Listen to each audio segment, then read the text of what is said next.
प्रेम से बोले संतोषी माता की जय। आप सभी भक्तों का हमारे चैनल में स्वागत है। भक्तों, आज आप सुनेंगे शुक्रवार के दिन संतोषी माता की व्रत कथा, जिसके सुनने से सुख सौभाग्य बना रहता है, घर में धन की वृद्धि होती है और माँ संतोषी की कृपा से आपकी सभी मनोकामनाएं पूरी होंगी।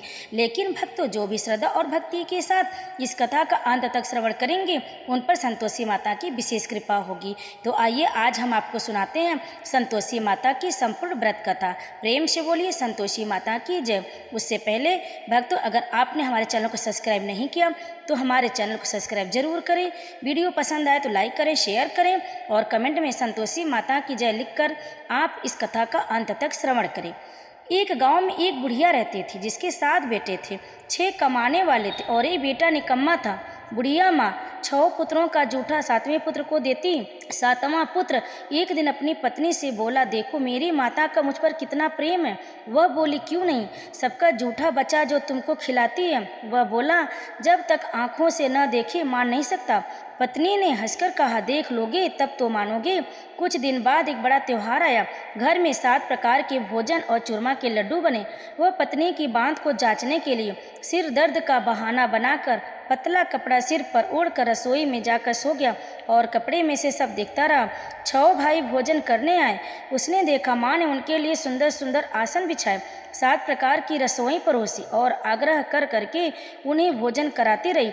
वह देखता रहा। 6 भाई भोजन कर उठ गए। तब माँ ने उनकी 5 थालियों में से लड्डुओं के टुकड़ों को उठाया और एक लड्डू बनाया। जूठन साफ कर माँ ने उसे पुकारा, उठ बेटा उठ, तेरे भाइयों ने भोजन कर लिया, तू ही उठकर भोजन कर ले। उसने कहा, माँ मुझे भोजन नहीं करना, मैं परदेश जा रहा हूँ। माता ने कहा, कल जाना हो तो आज ही जा। वह बोला, हाँ हाँ आज ही जा रहा हूँ। यह कहकर वह घर से निकल गया। चलते समय उसे पत्नी की याद आई। वह गौशाला में कंडे थाप रही थी। वहाँ जाकर वह बोला, मेरे पास तो कुछ नहीं है, यह अंगूठी है, सो ले लो और अपनी कोई निशानी मुझे दे दो। वह बोली, मेरे पास क्या है, यह गोबर भरा हाथ है। यह कहकर पत्नी ने उसकी पीठ पर गोबर के हाथ की थाप मार दी। वह चल दिया। चलते चलते दूर देश में पहुंचा। वहां एक साहूकार की दुकान थी। वहां जाकर बोला, सेठ जी मुझे नौकरी पर रख लो। साहूकार को नौकर की सख्त ज़रूरत थी। साहूकार ने कहा, काम देखकर तनख्वाह मिलेगी। उसने कहा, सेठ जी जैसा आप ठीक समझें। उसे साहूकार की यहाँ नौकरी मिल गई। वह वहाँ दिन रात काम करने लगा। कुछ दिन में दुकान का लेन देन, हिसाब किताब, ग्राहकों को माल बेचना, सारा काम करने लगा। साहूकार के 7-8 नौकर थे। वे सब चक्कर खाने लगे, लेकिन उसे अपनी लगन, परिश्रम और ईमानदारी से सभी को पीछे छोड़ दिया। उसे अपने किए का फल मिला। सेठ ने भी उसका काम देखा और 3 महीने में ही उसे मुनाफे में साझेदारी बना लिया। परिश्रम करते करते 12 वर्ष में ही वह नगर का नामी सेठ बन गया और सेठ अपना सारा कारोबार उस पर छोड़कर बाहर चला गया। इधर उसकी पत्नी पर क्या बीती वह सुने। सास ससुर उसे दुख देने लगे। गृहस्थी का काम करवाकर उसे लकड़ी लेने जंगल में भेजते। इस बीच घर की रोटियों के आटे से जो भूसी निकलती, उसकी रोटी बनाकर रख दी जाती और फूटे नारियल की नरेली में पानी दिया जाता था। इस तरह दिन बीतते रहे। एक दिन जब वह जंगल में लकड़ी लेने जा रही थी, तब उसे रास्ते में बहुत सी स्त्रियां संतोषी माता का व्रत करती दिखाई दी। वह वहां खड़ी होकर पूछने लगी, बहनों यह तुम किस देवता का व्रत करती हो और इसके करने से क्या फल होता है? इस व्रत के करने की क्या विधि है? यदि तुम अपने इस व्रत का विधान मुझे समझा कर कहोगी तो मैं तुम्हारा बड़ा एहसान मानूंगी। उनमें से एक स्त्री बोली, सुनो, यह संतोषी माता का व्रत है। इसके करने से निर्धनता, दरिद्रता का नाश होता है, लक्ष्मी आती, मन की चिंताएं दूर होती हैं, मन को प्रसन्नता और शांति मिलती है, नीपुति को पुत्र मिलता है, प्रीतम बाहर गया हो तो वह शीघ्र लौट आता है, कुंवारी कन्या को मनपसंद वर मिलता है, चलता मुकदमा खत्म हो जाता है, कलह क्लेश की निवृत्ति हो, मुख शांति होती है, घर में धन जमा हो, धन जायदाद का लाभ होता है, तथा और भी मन में जो कुछ कामना हो सब संतोषी माता की कृपा से पूरी हो जाती है, इसमें संदेह नहीं है। वो पूछने लगी, यह व्रत कैसे किया जाता है, यह भी बताओ तो बड़ी कृपा होगी। वह स्त्री कहने लगी, बिना परेशानी, श्रद्धा और प्रेम से जितना भी बन सके प्रसाद लेना। 5.25 पैसे से 5.25 आने तथा इससे भी ज़्यादा शक्ति और भक्ति के अनुसार गुड़ और चना ले हर शुक्रवार को निराहार रहकर कथा कहना और सुनना, इसके बीच में क्रम टूटे नहीं, लगातार नियम का पालन करना। सुनने वाला कोई न मिले तो घी का दीपक जला उसके आगे जल के पात्र को रख कथा कहना, परंतु नियम न टूटे। जब तक कार्य सिद्ध न हो नियम का पालन करना और कार्य सिद्ध हो जाने पर व्रत का उद्यापन करना। 3 मास में माता पूरा फल प्रदान करती हैं। यदि किसी के ग्रह खोटे हैं भी तो माता 1 वर्ष में अवश्य उनको अनुकूल करती है। कार्य सिद्ध होने पर ही उद्यापन करना चाहिए, बीच में नहीं। उद्यापन में 2.5 सेर आटे का खाजा तथा इसी अनुसार खीर तथा चने का साग बनाना, 8 बच्चों को भोजन कराना, जहाँ तक मिले देवर जेठ भाई बंधु कुटुंब के लड़के लेना, न मिले तो रिश्तेदारों और पड़ोसियों के लड़के बुलाना, उन्हें भोजन करा, यथाशक्ति दक्षिणा दिए। माता का नियम पूरा करना, ध्यान रखना उस दिन घर में कोई खटाई न खाए। यह सुन वह वहाँ से चल दी। रास्ते में लकड़ी के बोझ को बेच दिया और उन पैसों से गुड़ चना ले माता के व्रत की तैयारी कर आगे चली। रास्ते में संतोषी माता के मंदिर में जा माता के चरणों में लौटने लगी, विनती करने लगी, माँ मैं दीन हूँ, निपट मूर्ख हूँ, व्रत के नियम कुछ नहीं जानती, मैं बहुत दुखी हूँ, हे माता मेरा दुख दूर कर, मैं तेरी शरण में हूँ। माता को दया आई। एक शुक्रवार बीता कि दूसरे शुक्रवार को ही उसके पति का पत्र आया और तीसरे शुक्रवार को उसका भेजा हुआ पैसा आ पहुँचा। यह देखकर जेठानी मुँह सिकोड़ने लगी, इतने दिनों बाद इतना पैसा आया, इसमें क्या बड़ाई है। लड़के ताने देने लगे। काकी के पास अब पत्र आने लगा, रुपया आने लगा, अब तो काकी की खातिर बढ़ेगी, अब तो काकी बुलाने से भी नहीं बोलेगी। बेचारी सरलता से कहती, भैया पत्र आए, रुपया आए तो हम सबके लिए अच्छा है। ऐसा कहकर आंखों में आंसू भरकर संतोषी माता के मंदिर में जा मातेश्वरी के चरणों में गिरकर रोने लगी। माँ मैंने तुमसे पैसा नहीं मांगा, मुझे पैसे से क्या काम है, मुझे तो अपने सुहाग से काम है, मैं तो अपने स्वामी के दर्शन और सेवा मांगती हूँ। तब माता ने प्रसन्न होकर कहा, जा बेटी तेरा स्वामी जल्द ही आएगा। यह सुन खुशी से बावली हो घर जाकर काम करने लगी। संतोषी माँ विचार करने लगी, इस भोली पुत्री से मैंने कह तो दिया कि तेरा पति शीघ्र आएगा, पर आएगा कहाँ से, वह तो इसे स्वप्न में भी याद नहीं करता, उसे इसकी याद दिलाने तो मुझे ही जाना पड़ेगा। संतोषी माता ने उस बुढ़िया के बेटे को स्वप्न में समझाया, पुत्र तेरी घरवाली घोर कष्ट उठा रही है। यह बोला, हाँ माता जी यह तो मुझे भी मालूम है, परंतु क्या करूँ, वहाँ कैसे जाऊँ, परदेश की बात, लेन देन का सारा हिसाब किताब, कोई जाने का रास्ता नजर नहीं आता, आप ही कोई राह दिखाएं कि वहाँ कैसे जाऊं। माँ कहने लगी, सवेरे नहा धोकर संतोषी माता का नाम ले, घी का दीपक जला, दंडवत कर और दुकान पर जा बैठना। देखते देखते तेरा लेन देन चुक जाएगा, जमा माल बिक जाएगा, सांझ होते होते धन का ढेर लग जाएगा। वह अगले दिन सुबह बहुत जल्दी उठा। उसने अपने मित्र बंधुओं परिचितों से स्वप्न में माता द्वारा कही गई बात कह सुनाई। वे सब उसकी बात सुनकर खिल्ली उड़ाने लगे कि कहीं कभी सपने की बात भी सच्ची होती है। एक बूढ़ा व्यक्ति बहुत समझदार था।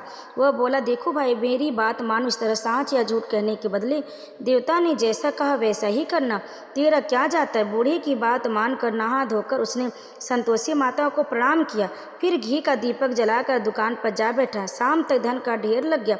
वह हैरान हुआ, मन में संतोषी माता का नाम ले प्रसन्न घर जाने के वास्ते गहना कपड़ा व सामान खरीदने लगा। सब काम से निपट अपने घर को रवाना हुआ। उधर उसको पत्नी जंगल में लकड़ी लेने जाती, लौटते वक्त थक जाने के कारण संतोषी माता के मंदिर पर विश्राम करने बैठ गई। यह तो उसका रोज रुकने का स्थान था। धूल उड़ती देख उसने माता से पूछा, हे माता यह धूल कैसे उड़ रही है। माँ ने कहा, हे पुत्री तेरा पति आ रहा है, अब तू ऐसा कर लकड़ियों के 3 बोझ बना, एक नदी के किनारे रख, दूसरा मेरे मंदिर पर और तीसरा अपने सिर पर रख। तेरे पति को लकड़ी का गट्ठा देख कर मुँह पैदा होगा, वह यहाँ रुकेगा, नाश्ता पानी बना खाकर माँ से मिलने जाएगा। तू लकड़ी का बोझ उठाकर जाना और भी चौक में गट्ठा डालकर 3 आवाज़ें जोर से लगाना, लो सासू जी लकड़ियों का गट्ठा लो, भूसी की रोटी दो, नारियल खोपरे में पानी दो, आज कौन मेहमान आया। संतोषी माँ की बात सुनकर वह बहुत अच्छा माँ कहकर प्रसन्न मन से लकड़ियों के 3 बोझ बना लाई। एक नदी के तट पर, दूसरा माता के मंदिर पर रखा। इतने में ही मुसाफिर वहाँ आ पहुँचा। सूखी लकड़ी देख उसको इच्छा हुई कि अब यहीं विश्राम कर ले और भोजन बना खा पी कर गाँव चले।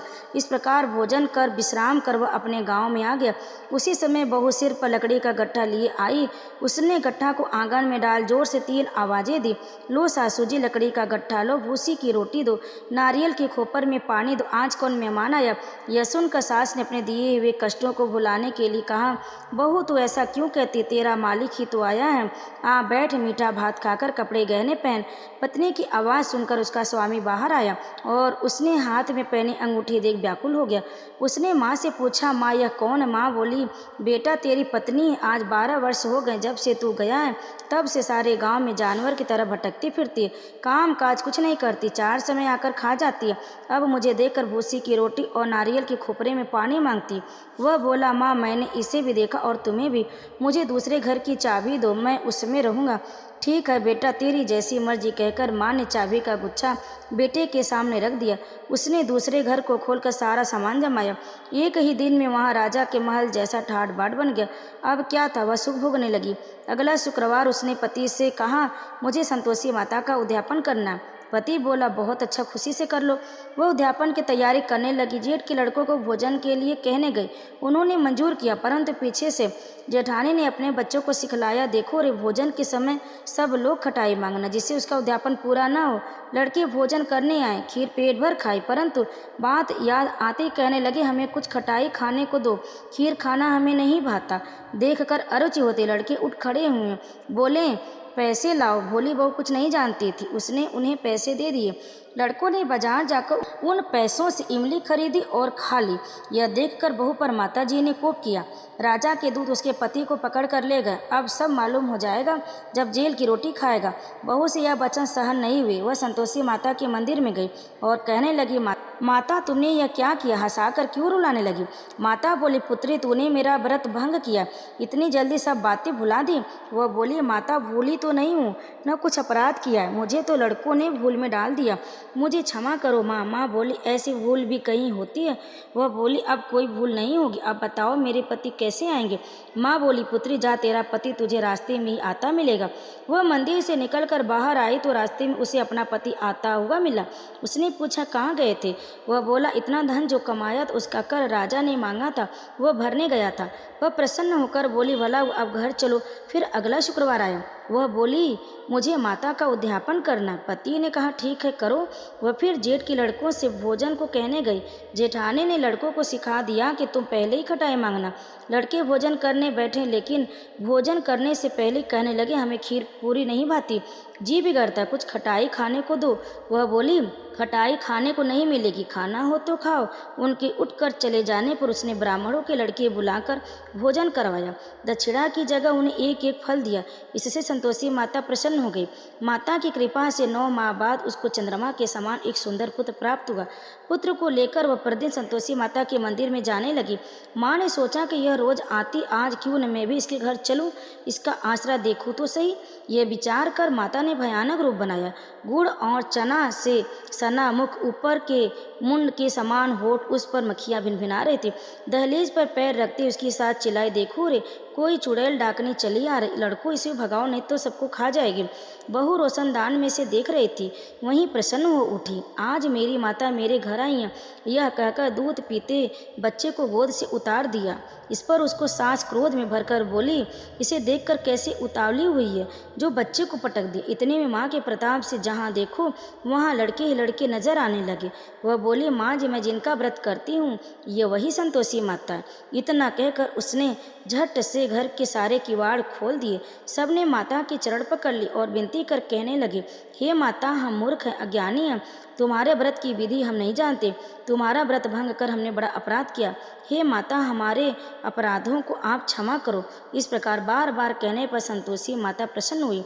इसके बाद उसकी सास कहने लगी, हे माता, हे संतोषी माता, आपने बहू को जैसा फल दिया वैसा सबको देना। जो यह कथा सुने या पढ़े उसका मनोरथ पूर्ण करना। तो प्रेम से बोले संतोषी माता की जय। भक्तों, कथा को अंत तक श्रवण करने के लिए आप सभी भक्तों का बहुत बहुत धन्यवाद। अगर आपको हमारी यह कथा पसंद आई तो वीडियो को लाइक ज़रूर करें, शेयर करें और कमेंट में संतोषी माता की जय लिखकर हमारे चैनल को सब्सक्राइब जरूर कर लें। आप सभी भक्तों पर संतोषी माता कृपा सदैव बनी रहे। प्रेम से बोलिए जय माँ संतोषी।